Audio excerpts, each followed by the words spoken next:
जरा सुनिए। युद्ध से जूझ रहे एक देश में भारतीय ध्वज का ऐसा सम्मान देखकर आज हर भारतीय का सीना गर्व से चौड़ा हो गया है। किस बच्चे ने, एक पाकिस्तानी बच्चे ने, सबने भारत के झंडे पकड़ लिए थे ताकि उन्हें उनको हेल्प मिल रही थी। के सिनारियों में ऐसा सूरत अगर बन जाती है कि हमारे स्टूडेंट्स ने अगर अपनी फेस सेविंग में और अपनी जान बचाने में अगर इंडियन फ्लैग को यूज़ किया है, तो आई थिंक हमें इस चीज़ को मद्देनज़र रखना चाहिए कि ह्यूमैनिटेरियन एस्पेक्ट को एक फोरमोस्ट रखना चाहिए, क्योंकि हम लोग तो 7 सदियों पहले एक ही मुल्क था, लेकिन अब सूरत हाल अगर ऐसी बनी है तो जिसमें हमें अपनी जान बचानी मुकद्दम हुई है, तो अगरचे हमने उनका फ्लैग यूज़ किया है और हम अगर यूज़ करते हुए अगरचे हम निकल पाए हैं, तो ये इसको नेगेटिवली नहीं लेना चाहिए। नाज़रीन, सूरत हाल आपके सामने है जो कि लम्हा ब लम्हा बदल भी रही।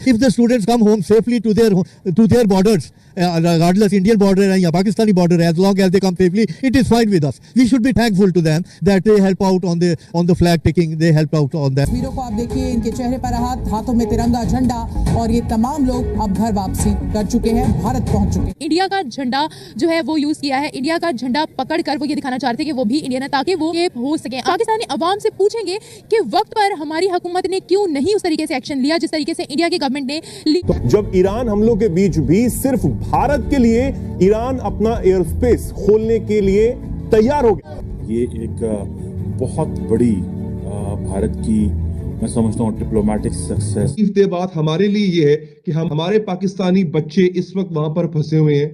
हमारी गवर्नमेंट ने हमें ये बताया था कि इवैक्यूएशन शुरू हो चुकी है, तो लग गया कि इवैक्यूएशन शुरू हो चुकी है, इनखला शुरू हो। तो बहुत ज्यादा जो है वो मुश्किलात का सामना है। एम्बेसी फैसिलिटेट नहीं करी। टिकट्स जो हैं वो कह रहे हैं कि एम्बेसी ने हमें कहा कि आप खुद जो है वो अरेंज। पाकिस्तान के जो वो बार बार शिकायत कर रहे हैं कि पाकिस्तान एम्बेसी मदद नहीं कर रही और उन वापस पाकिस्तान लाने के लिए कुछ नहीं किया जा रहा। इस तरह की बहुत सी हमने आज देखी है कि हमारे टीवी चैनल्स भी दिखा रहे थे, और अभी जब मैं आपसे बात कर रही हूँ उससे कुछ देर पहले तक यही न्यूज़ चल रही। अब मुस्तकबिल में हमें किस तरफ को तवज्जो देनी है, कौन से लूप होल्स हैं जिनको ओवरकम करने की जरूरत है? क्या एम्बेसी में किसी ने आपसे राब्ता किया है इस सारे मामले के ऊपर? नहीं राब्ता किया। हालांकि इससे कुछ टाइम पहले मैंने उनको, जब ये वार शुरू होने से पहले उनको मैंने मैसेज और कॉल की थी। उन्होंने कहा कि जी हमें कुछ नहीं पता, आप अगर आपने रहना है तो आप रहें, अगर आपने नहीं रहना तो आप ना रहें, तो हमें कुछ नहीं पता। जैसे ही ये चीज शुरू हुई है वो अपना खुद बंदोबस्त करके वो खुद तो भाग गए हैं। देख सकते हैं नाज़रीन किस तरह से मेट्रो स्टेशन, जो जेरे जमीन मेट्रो स्टेशन है, वहां पे रहने पे मजबूर है हमारे पाकिस्तानी। किधर है पाकिस्तानी एम्बेसी? मोदी जी के कहने पे घंटे जो है वो जंग बंद कर दी, और ये इंडिया ही है जो जंग बंद करवा सकता है। तो क्या मोदी जी ये क्या क्या करें? दुनिया का हर यहूदी, हर ईसाई, हर हिंदू वो पाकिस्तान का और मुसलमान का दुश्मन है। दुनिया में हर मुसलमान सिर्फ पाकिस्तान में पाया जाता है। दुनिया का हर मुल्क पाकिस्तान का दुश्मन है, लेकिन पाकिस्तान इस्लाम का किला है। और फाइनली यहाँ से वो फौजें उठेंगी जिन्होंने दुनिया को तस्खीर कर ले। हमारे जो लोग वो इंडियन फ्लैग लेके आगे चलते, इसके पीछे पाकिस्तानी भी आ रहे भाई साहब, इसके पीछे टर्किश के लोग भी आ रहे। और हमने बोला जो नेबरिंग कंट्रीज का कोई फंसा है, लास्ट टाइम भी हमने इवैक्यूएट है, कुछ नहीं निकालने के लिए भी इनके पास लड़ाई आपने दुनिया के हर मुल्क से करनी है, खुद मुख्तारी, सलामती, मतलब एक नाम लेकर। लास्ट टाइम भी जो 2-3 ऑपरेशन हुए, हमने पाकिस्तानियों को नेबरिंग बांग्लादेश का, श्रीलंका का, कहीं का फंसा, उसको भी हमने। आप देख रहे हैं इंडियन व्यू न्यूज चैनल। जैसे कि ईरान और इजराइल में अभी जंग शुरू थी, उसी के दौरान पाकिस्तानी जो ईरान में रह रहे थे, उन्होंने इंडिया का तिरंगा हाथ में लेकर ईरान से पाकिस्तान निकले। भारत का तिरंगा का पावर ईरान में दिखा। वीडियो पूरा देखे, चैनल सब्सक्राइब करें, शेयर करें।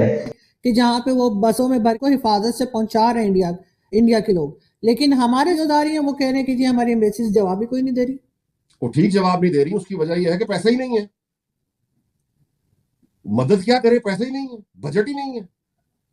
इंडिया इसलिए लेके गया है कि उनकी इकोनॉमी है, अफोर्ड करते हैं। यही तो हमें, मुझे और आपको मिलकर सोचना है कि ये जो हमारी अशराफिया की ये जो जाली, ये जो है ना, ये अकड़ी हुई गर्दनें, हम ये तो हम वो पैसा पल्ले है कुछ नहीं। मतलब इसे निकालने के लिए भी इनके पास लड़ाई नहीं है। आपने दुनिया के हर मुल्क से करनी है, खुद मुख्तारी, सलामती, मतलब एक नाम लेकर। एक्चुअल हालत यह है कि हमारी एम्बेसियों और हाई कमीशन के पास को फंड नहीं होते इतने।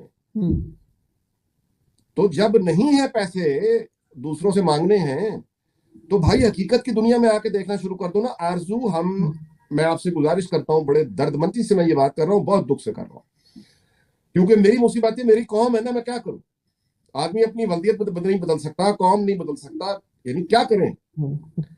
तो हमारी जो कौम है, मेरे आपके लोग हैं, ये हम ना मेजॉरिटी में, और ये मैं बात नहीं कर रहा कोई एक पार्टी की, ये अब जनरल आपको, हम एक अल्टरनेटिव रियलिटी क्रिएट कर लेते हैं बहैसियत कौम। हम एक वर्चुअल रियलिटी जैसे होती है ना, हम एक अल्टरनेटिव वर्ल्ड में रहते हैं।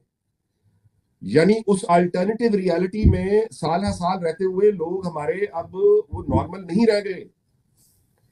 वो अल्टरनेटिव रियलिटी क्या है? वो अल्टरनेटिव रियलिटी ये है कि दुनिया का हर यहूदी, हर ईसाई, हर हिंदू वो पाकिस्तान का और मुसलमान का दुश्मन है।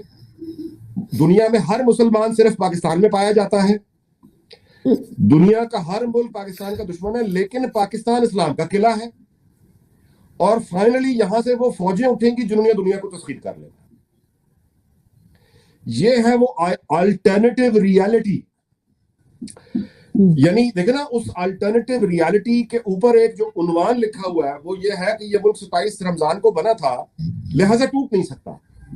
अब इतनी जाहिल लोगों को कोई क्या कहे यार, ये 24 साल बाद टूट गया था।